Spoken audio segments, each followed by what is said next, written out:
Caribbean सागर के बीच एक परिवार अपनी यॉट पर छुट्टियां मना रहा होता है। माँ जूलिया तैरने के लिए पानी में कूद जाती है। आराम करते समय उसे कुछ अजीब महसूस होता है, लेकिन क्योंकि आसपास कुछ दिखाई नहीं देता, वह सोचती है कि शायद उसका भ्रम होगा। कुछ सेकंड बाद वही अजीब एहसास फिर होता है।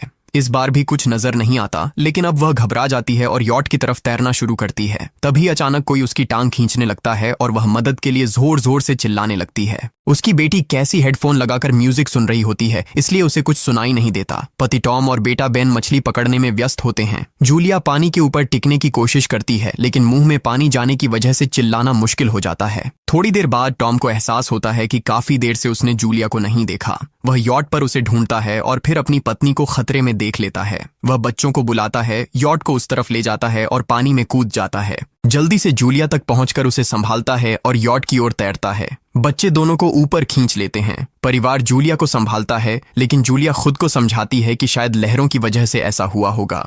रात को सब मिलकर बेन का जन्मदिन मनाते हैं। कैसी को उसके बॉयफ्रेंड का कॉल आता है, तो वह लैपटॉप लेकर बाहर चली जाती है। वीडियो कॉल में उसका बॉयफ्रेंड दिखाता है कि शहर के ऊपर बड़े बड़े काले बादल छा गए हैं। कॉल ग्लिच होकर फ्रीज हो जाती है। कैसी यह बात परिवार को बताने आती है, लेकिन टॉम कहता है कि शायद जमीन से दूर होने की वजह से सिग्नल कमजोर है। तभी सबको एक आवाज सुनाई देती है। वे सब बाहर जाते हैं और देखते हैं कि व्हेल मछलियों का एक समूह गुजर रहा है। टॉम समझाता है कि व्हेल मछलियां हमेशा पृथ्वी के मैग्नेटिक फील्ड को फॉलो करती हैं, लेकिन जब तूफान आता है तो वे कंफ्यूज हो जाती हैं। अचानक यॉट जोर से हिलती है और बेन गिर जाता है। टॉम को चिंता होती है कि कहीं यॉट को नुकसान तो नहीं पहुंचा, इसलिए वह डाइव करके नीचे चेक करने चला जाता है। कुछ देर बाद वह सतह पर वापस आता है, लेकिन उसके कंधे पर एक बड़ा घाव होता है। जूलिया तुरंत उसका जख्म सीती है। टॉम बताता है कि पानी के अंदर उसे ऐसा लगा जैसे उसके पीछे कोई बहुत बड़ा जीव था, लेकिन जब उसने मुड़कर देखा तो प्रोपेलर से कट लग गया। वह कहता है कि जो भी चीज थी बहुत बड़ी थी। टॉम को यॉट पर काफी नुकसान दिखाई देता है, इसलिए उन्हें मदद बुलानी पड़ती है। जूलिया बार बार रेडियो पर कोशिश करती है। कैसी फोन पर सिग्नल ढूंढती है, लेकिन कुछ भी काम नहीं करता। तभी कैसी को एक अजीब सा जीव दिखाई देता है और वह चिल्ला उठती है, लेकिन वह तो बस बेन होता है जो मास्क पहनकर मजाक कर रहा होता है। कुछ देर बाद यॉट पूरी तरह बंद हो जाती है और समुद्र के बीच में फंस जाती है। जूलिया रेडियो में एक आवाज सुनती है, लेकिन आवाज इतनी खराब होती है कि उसे कुछ समझ नहीं आता। टॉम परिवार को बताता है कि उनके पास सिर्फ 4 दिन का खाना पानी बचा है और अब उन्हें किसी मछली पकड़ने वाली नाव का इंतजार करना होगा। अचानक रडार पर कुछ डिटेक्ट होता है और परिवार को एक अजीब सी आवाज सुनाई देती है। सब दौड़कर बाहर आते हैं और हैरानी से देखते हैं कि कई सारे उल्कापिंड जमीन पर गिर रहे हैं।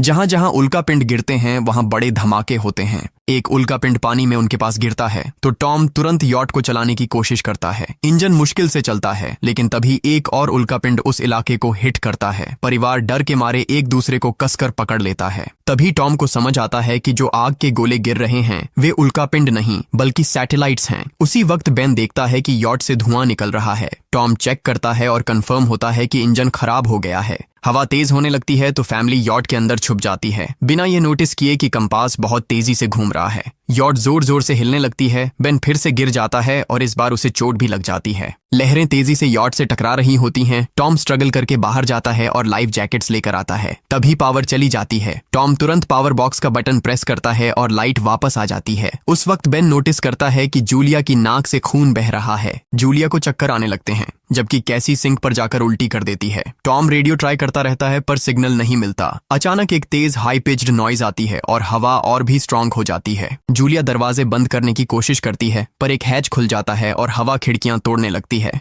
टॉम एक फ्लेयर जलाता है और थोड़ी देर बाद अंधेरा छा जाता है। अगली सुबह फैमिली शॉक में उठती है कि वो स्टॉर्म से बच गए हैं, लेकिन यॉट आधी तबाह हो गई होती है। जब वो बाहर आते हैं तो देखते हैं कि समुद्र का पानी गायब हो गया है और यॉट अब जमीन पर अटकी है। सब ये देखकर शॉक में आ जाते हैं। कैसी सिग्नल चेक करती है पर नेटवर्क बिल्कुल डाउन होता है। बेन 2 मरे हुए केकड़ों से खेलने लगता है। टॉम कंपास चेक करता है और देखता है कि वो उल्टा हो गया है। ये आखिरी बार 7 लाख साल पहले हुआ था। कैसी को लगता है कि उसका बॉयफ्रेंड मर गया होगा और वो टूट जाती है। जब जूलिया उसे समझाने आती है तो कैसी उसे दूर कर देती है और छुपने चली जाती है। जूलिया और टॉम बची हुई सप्लाईज देखते हैं। बेन अपने बर्थडे बलून्स एक पत्थर से बांध देता है ताकि शायद कोई बचा हुआ सर्वाइवर देख ले। टॉम फिर रेडियो ट्राई करता है और इस बार एक आदमी से कनेक्शन हो जाता है। उसका नाम नाव होता है और वो एक सबमरीन का कैप्टन होता है। उसकी सबमरीन भी लैंड पर अटक गई है। वो कंफर्म करता है कि मैग्नेटिक पोल्स रिवर्स हो गए हैं, इसलिए ओशन पीछे हट गया है और जमीन डूब गई है। वो कहता है कि उसने अभी तक और सर्वाइवर्स नहीं देखे और कम्युनिकेशन सिस्टम सिस्टम्स बिल्कुल डाउन हो गए हैं। वो मजीद ये भी कहता है कि पोल्स फिर रिवर्स होंगे और शायद एक हफ्ते में समुंदर वापस आ जाएगा। वो फैमिली को वार्न करता है कि जितना हो सके ऊंची जगह चढ़ जाओ, क्योंकि जब पानी वापस आएगा तो वो बहुत खतरनाक होगा। वो बोलता है उसका पार्टनर क्रैश में मारा गया और सबमरीन में बस 3 लोगों की ही जगह है। जूलिया और टॉम उससे कहते हैं कि प्लीज हमारे बच्चों को बचा लो। वो उन्हें अपने कोऑर्डिनेट्स दे देता है। टॉम कैलकुलेट करता है कि सबमरीन तक पहुंचने में 2-3 दिन लगेंगे। वो फैमिली से कहता है आज रात अच्छे से आराम कर लो, कल सुबह हम निकलेंगे। अगली सुबह फैमिली सामान पैक कर रही होती है, तभी टॉम को पास में कुछ हिलता हुआ दिखता है। वो एक लंगड़ा आदमी होता है जिसके हाथ में हारपून होती है और साथ में एक कुत्ता लगातार भौंक रहा होता है। टॉम उसके पास जाता है और उसे पानी की बोतल देता है, लेकिन वो आदमी कुछ ऐसी भाषा में बोलता है जो टॉम समझ नहीं पाता। पानी पीने के बाद वो अजनबी अचानक टॉम के सिर पर बोतल मारता है और चेहरे पर जोर का लात मार देता है। जूलिया डर के मारे भागती है, लेकिन तब तक देर हो चुकी होती है। वो आदमी टॉम के पेट में हारपून घुसा चुका होता है। टॉम कुछ पल तक तड़पता है और फिर वो उसकी गर्दन भी काट देता है। फिर वो आदमी जूलिया के पीछे भागता है और उस पर हारपून फेंकता है, जिससे उसके कंधे में चोट लग जाती है। जूलिया दर्द सहते हुए यॉट के अंदर भागती है और बच्चों को बोलती है कि छुप जाओ। वो दरवाजा लॉक कर देती है। कैसी और बेन सोफे के अंदर घुस जाते हैं। जूलिया उन्हें फ्लेयर गन पकड़ाती है और खुद एक चाकू लेकर बाथरूम में छुप जाती है। वो आदमी दरवाजे पर जोर जोर से धक्के मारता है और आखिर अंदर घुस ही जाता है। पहले वो थोड़ा खाना उठाता है और फिर यॉट में इधर उधर ढूंढने लगता है, फिर बाथरूम की तरफ जाता है, लेकिन जूलिया समझदारी से एक छोटे छेद से बाहर निकल जाती है। वो आदमी सोचता है कि जूलिया भाग गई, लेकिन जैसे ही वो धीरे से निकलने लगती है, उसका कुत्ता उसे देख लेता है और भौंकने लगता है। कुत्ता उस पर झपटता है तो जूलिया चाकू से उसे मार देती है। कुत्ते की चीख सुनकर वो आदमी बाहर आता है और अपने कुत्ते की लाश देखकर आग बबूला हो जाता है। इस बीच जूलिया यॉट के दूसरे साइड से अंदर जाने की कोशिश करती है। वो ऊपर चढ़कर टूटी हुई खिड़की से अंदर घुसने लगती है, लेकिन वो आदमी पहले ही वहां पहुंच जाता है। वो उसे पकड़कर जोर से मुक्का मारता है, जिससे वो नीचे गिर जाती है। जूलिया फर्नीचर पकड़कर बचने की कोशिश करती है, लेकिन वो आदमी उसे लात मारकर दूर फेंक देता है। फिर वो उसकी कलाई पर पैर रख देता है ताकि वो चाकू छोड़ दे, और फिर उसके बाल पकड़कर उसका चेहरा जमीन पर दे मारता है और सोफे पर फेंककर उसका गला दबाने लगता है। बच्चे ये सब कुछ देख रहे होते हैं। कैसी बाहर निकलकर फ्लेयर गन चलाती है जो सीधा उस आदमी को लगती है। वो जल उठता है और यॉट में आग फैलने लगती है। बच्चे तुरंत भाग जाते हैं, लेकिन जूलिया वापस आती है। वो उसे एक किक मारकर गिराती है, मैप और बैग उठाती है और वहां से भाग जाती है। बेन और कैसी अपने पापा के पास जाकर रोने लगते हैं। जूलिया भी उनके साथ बैठ जाती है और तीनों मिलकर आंसुओं के साथ टॉम को आखिरी अलविदा कहते हैं। तभी वो डरावना आदमी फिर यॉट से बाहर निकल आता है तो फैमिली फिर से भागने लगती है। कुछ ही देर में यॉट एक बड़े धमाके के साथ उड़ जाती है। थोड़ी दूर चलने के बाद वो लोग एक छोटे से झरने के पास रुकते हैं ताकि थोड़ा आराम कर सकें। कैसी सोचती है कि शायद वो पागल आदमी उनके पास गुब्बारे देखकर आया था। ये सुनकर बेन खुद को कसूरवार मानने लगता है। जूलिया उसे समझाती है कि इसमें उसकी कोई गलती नहीं थी और सबको आगे बढ़ने को कहती है, क्योंकि वो आदमी अभी भी उनके पीछे है। रास्ते में एक छोटे तालाब के पास बेन एक मरी हुई हैमरहेड शार्क देखकर हैरान रह जाता है। तभी जूलिया नोटिस करती है कि वो आदमी फिर उनके करीब पहुंचने वाला है। सब लोग दौड़ पड़ते हैं और एक रेत के टीले से नीचे गिर जाते हैं, जहां उन्हें जहरीला कचरा दिखाई देता है। फैमिली सावधानी से उसे पार करती है और लगता है कि उन्होंने उस आदमी से पीछा छुड़ा लिया है। चलते चलते उन्हें बड़े बड़े मरे हुए सी एनिमल्स और समुंदर के नीचे जमा हुआ सारा प्लास्टिक दिखने लगता है। बेन धीरे धीरे चलने लगता है तो जूलिया समझ जाती है कि वो डिहाइड्रेशन के करीब है। वो सबको रुकने को कहती है। जब वो पानी की बोतल देखती है तो उसे झटका लगता है। बोतल में पानी लगभग खत्म हो चुका होता है। कैसी को एहसास होता है कि शायद उसने बोतल ठीक से बंद नहीं की थी। जूलिया गुस्से में चिल्लाती है कि उसकी लापरवाही की वजह से पानी खत्म हो गया। कैसी जवाब देती है, क्या फर्क पड़ता है, वैसे भी हम बचने वाले नहीं हैं। दोनों के बीच लंबी बहस होती है, फिर भी फैमिली आगे चलती रहती है। कुछ देर बाद उन्हें एक क्रैश हुआ प्लेन मिलता है। अंदर कुछ हिलता डुलता देख सब डर जाते हैं, लेकिन वो सिर्फ कुछ पक्षी होते हैं। फैमिली तय करती है कि रात यहीं प्लेन के अंदर गुजारेंगे। वो थोड़ा सा स्नैक शेयर करते हैं और जूलिया को टॉम की जैकेट में एक फैमिली फोटो मिलती है, जिसे देखकर उसका दिल टूट जाता है। कैसी पूछती है, मॉम आप और डैड की लव स्टोरी क्या थी? जूलिया मुस्कुराकर बताती है, टॉम हॉस्पिटल में मेरा पेशेंट था। फिर एक दिन उसने फूल और एक प्यारी सी कविता देकर अपना प्यार जताया था। रात के बीच में कैसी प्लेन से बाहर जाती है। तभी वो डरावना आदमी उसे पीछे से पकड़ने की कोशिश करता है, लेकिन जूलिया अचानक पीछे से उस पर टूट पड़ती है और बार बार चाकू से वार करके उसे मार देती है। कैसी अपनी माँ को गले लगाकर शांत करती है। अगली सुबह उस आदमी की लाश पर कीड़े गुंड पड़े होते हैं। फैमिली नोटिस करती है कि उसके शरीर पर कई काटने के निशान हैं, मतलब इस एरिया में कोई खतरनाक जीव छिपा हुआ है। जैसे ही वो लोग वहां से निकलते हैं, केकड़े उसके मुंह से बाहर निकल आते हैं। कुछ घंटों बाद जूलिया और कैसी मैप देख रही होती हैं, लेकिन बेन धीरे से आगे निकल जाता है। जूलिया चिल्लाती है, रुक जाओ, लेकिन बेन एक तालाब में झुककर पानी पीने लगता है। जूलिया तुरंत उसे खींचकर बाहर निकालती है और समझाती है कि अनजान पानी उसे बीमार कर सकता है। धूप बहुत तेज हो जाती है तो फैमिली अपने सिर कपड़ों से ढक लेती है। बेन को चक्कर आने लगते हैं। तभी उन्हें कुछ पुराने कुर्सियां मिलती हैं और जूलिया कैसी उनसे एक टेम्पररी शेल्टर बना लेती हैं। जूलिया बेन को इंजेक्शन लगाती है और तय करती है कि वो रात वहीं बिताएंगे। सुबह जूलिया एक अजीब सी आवाज सुनकर उठती है। बाहर जाकर देखती है तो क्रैब्स का एक बड़ा झुंड उनकी तरफ आ रहा होता है। वो तुरंत बच्चों को उठाती है और तीनों भागना शुरू कर देते हैं। भागते भागते उन्हें एक बड़ा कार्गो शिप दिखाई देता है। वहां 3 क्रू मेंबर्स जिंदा होते हैं। एक औरत उनकी मदद करना चाहती है, लेकिन बाकी 2 आदमी मना कर देते हैं और तीनों फैमिली को बाहर छोड़कर कंटेनर लॉक कर लेते हैं। क्रैब्स पास आ जाते हैं। जूलिया बच्चों को कंटेनर के ऊपर चढ़ाती है। खुद जब चढ़ने लगती है तो क्रैब्स उसके पैर को जोर से काट लेते हैं। बच्चे उसे खींचकर ऊपर चढ़ाते हैं, नहीं तो वो नीचे गिर जाती। कंटेनर के एक छेद से आधे क्रैब्स अंदर घुस जाते हैं। क्रू मेंबर्स फायरिंग शुरू करते हैं, लेकिन क्रैब्स उन पर हावी हो जाते हैं और दोनों को मार डालते हैं। आखिरी आदमी छत के होल तक पहुंचता है, लेकिन क्रैब्स उसे भी नीचे खींच लेते हैं और वो भी मर जाता है।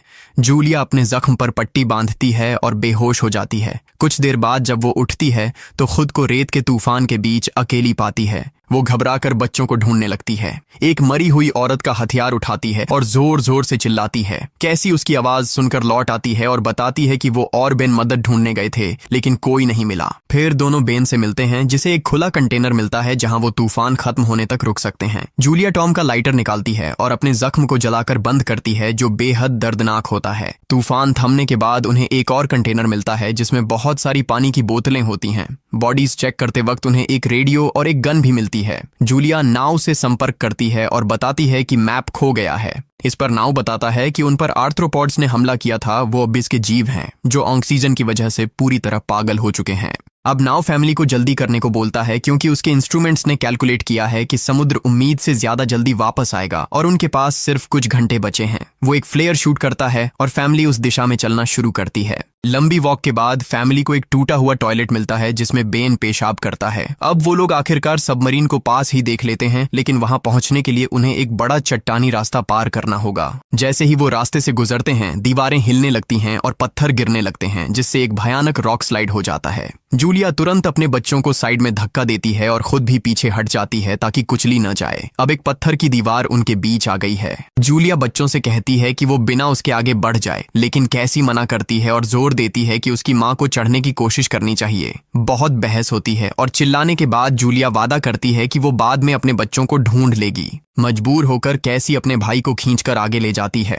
बच्चे चट्टानी रास्ता चढ़कर सबमरीन की तरफ भागते हैं, लेकिन वहां पहुंचकर देखते हैं कि नाव बाहर खून में लथपथ पड़ा है। वो समझाता है कि उसके लिए सब खत्म हो गया है और अब बच्चे सबमरीन ले सकते हैं। ये सोचकर कि एक एक्स्ट्रा जगह होगी, कैसी वापस अपनी माँ को ढूंढने भागती है। तभी जूलिया केकड़ों को आता देखती है और वो फायरिंग शुरू कर देती है। कुछ केकड़ों को वो मार देती है, लेकिन झुंड बहुत बड़ा होता है और सबसे लड़ना मुश्किल हो जाता है। उसी वक्त कैसी दीवार के ऊपर दिखाई देती है और हाथ आगे बढ़ाती है तो जूलिया अपने घायल पैर के बावजूद तेजी से चढ़ना शुरू करती है। कैसी की मदद से वो दूसरी तरफ पहुंच जाती है और दोनों साथ में सबमरीन की तरफ भागते हैं। बेन पहले से ही ऊपर खड़ा होता है और फायर खोल देता है ताकि केकड़े डिस्टर्ब रहें जब तक फैमिली ऊपर चढ़ जाए। केकड़े नाव के शरीर तक पहुंचते ही तुरंत उसे खाने लग जाते हैं। जूलिया गन उठाती है और फायरिंग जारी रखती है जब तक बच्चे अंदर चले जाएं। जब वो सुरक्षित हो जाते हैं, जूलिया समझती है कि गोलियां खत्म हो गई हैं, तो वो गन केकड़ों पर फेंक देती है और अपने बच्चों के साथ अंदर चली जाती है। फैमिली हैच को अच्छे से लॉक करती है और खिड़की से केकड़ों को सबमरीन के चारों तरफ देखती है। इसी वक्त समुद्र वापस आ जाता है तो तीनों तुरंत अपनी सीटों पर बैठकर बेल्ट पहन लेते हैं और एक दूसरे का हाथ पकड़ लेते हैं।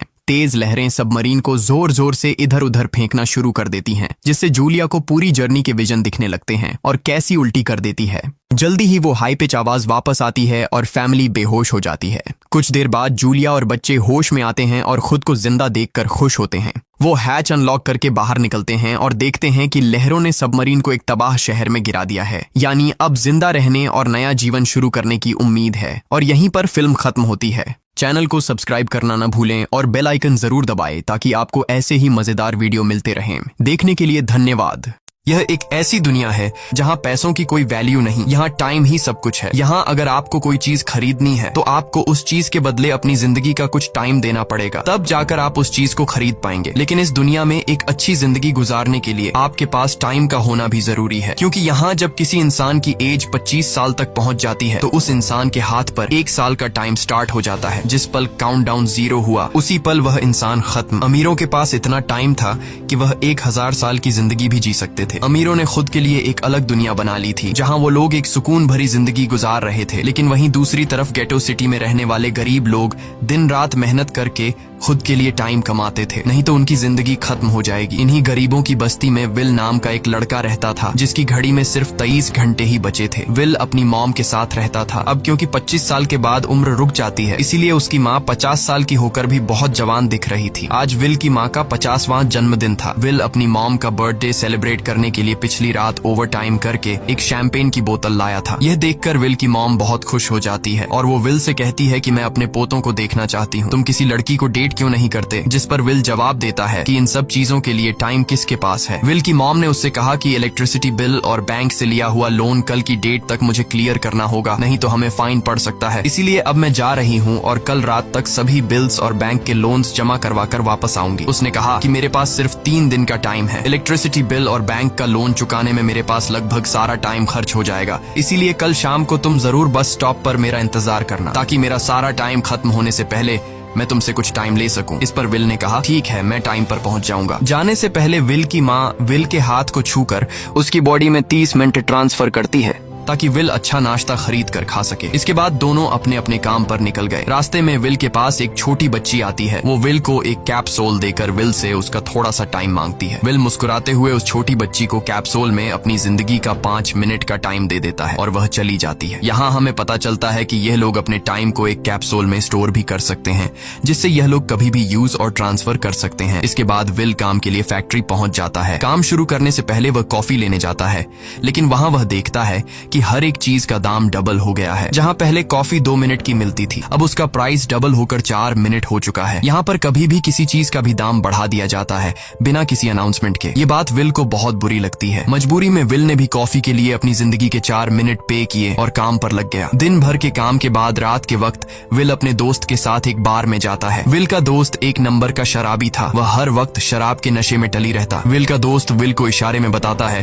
कि वह आदमी सबको फ्री में दारू पिला रहा है और उसके पास बहुत ज्यादा टाइम है। ये सुनकर विल ने जब उस आदमी की तरफ देखा तो उसे चारों तरफ से लड़कियों ने घेरा हुआ था। विल की जब उस आदमी की घड़ी पर नजर गई तो उस आदमी के पास 116 साल का टाइम था। ये देखकर विल समझ जाता है कि यह आदमी ग्रीनिच सिटी से है, क्योंकि गेटो सिटी में लोगों के पास ज्यादा से ज्यादा 2 दिन का टाइम होता है। विल उस आदमी के पास आया और उसे वार्न करने लगा कि यहाँ पर तुम्हें नहीं होना चाहिए था। यहाँ चोरों का खतरा है, ये लोग तुम्हें मारकर तुम्हारा टाइम चुरा लेंगे, इसलिए जल्दी से यहाँ से निकल जाओ। लेकिन वो आदमी विल की बातों को सीरियस नहीं लेता और उसे इग्नोर करके ड्रिंक करने लग जाता है। तभी उस बार में फोर्टिस नाम का एक गैंगस्टर अपने ग्रुप के साथ आया, जिसे देखकर सारे लोग बाहर निकल भागे। दरअसल यह शहर के सबसे बड़े गुंडे हैं जो लोगों से जबरदस्ती टाइम चुराते हैं। विल का दोस्त विल को पकड़कर ले जाने लगा, लेकिन विल ने जाने से इनकार कर दिया और वहाँ एक कोने में छिपकर सब कुछ देखने लगा। फोर्टिस उस अमीर आदमी से उसका सारा टाइम लूटने आया था। फोर्टिस उस अमीर आदमी को चैलेंज करता है कि चलो पंजा लड़ाते हैं और जो हारेगा वह अपना सारा टाइम जीतने वाले को दे देगा। ये टाइम फाइट आर्म रेसलिंग की तरह थी, जिसमें 2 लोगों को एक दूसरे की कलाई पकड़नी होती थी। जिस भी इंसान की कलाई नीचे होती थी उसका टाइम घटने लगता था और वो टाइम उस आदमी के हाथ में ट्रांसफर होने लगता था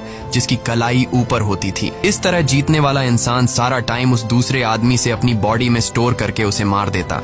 फोर्टिस उस आदमी से कहता है, क्या तुम इसके लिए तैयार हो? इस पर उस अमीर आदमी ने कहा कि मैंने बहुत ज्यादा ड्रिंक की हुई है, इसलिए मुझे कुछ टाइम चाहिए, उसके बाद मैं तुम्हारे चैलेंज के लिए तैयार हूँ। फोर्टिस कहता है कि ठीक है, ये तुम्हारी आखिरी ख्वाहिश है, जाओ, मैं तुम्हें तैयार होने के लिए कुछ मिनट देता हूँ। फोर्टिस उसके साथ अपना एक आदमी भी भेज देता है ताकि यह भाग न सके। वो अमीर आदमी बाथरूम में आकर बहुत ज्यादा उल्टियां करने लग जाता है, क्योंकि उसे काफी चढ़ गई थी। इसलिए अगर वो इस हालत में फोर्टिस से पंजा लड़ता तो इस अमीर आदमी का हारना कंफर्म था। तभी विल वहाँ पर आ जाता है। वो फोर्टिस के आदमी को मारकर उस अमीर आदमी को अपने साथ उस जगह से बाहर निकाल लेता है और उसे फोर्टिस से बचाकर एक सेफ जगह पे ले आया। विल ने उस अमीर आदमी से कहा कि मैंने तुमसे कहा भी कि तुम्हारी जान को खतरा है, तुम जानबूझकर अपना टाइम क्यों बर्बाद कर रहे हो। वो आदमी विल को अपना नाम हेनरी बताता है और वो विल से पूछता है कि तुम्हारी उम्र कितनी है। विल ने बताया 28 साल। हेनरी ने कहा मेरी उम्र 105 साल है और अब मैं जिंदगी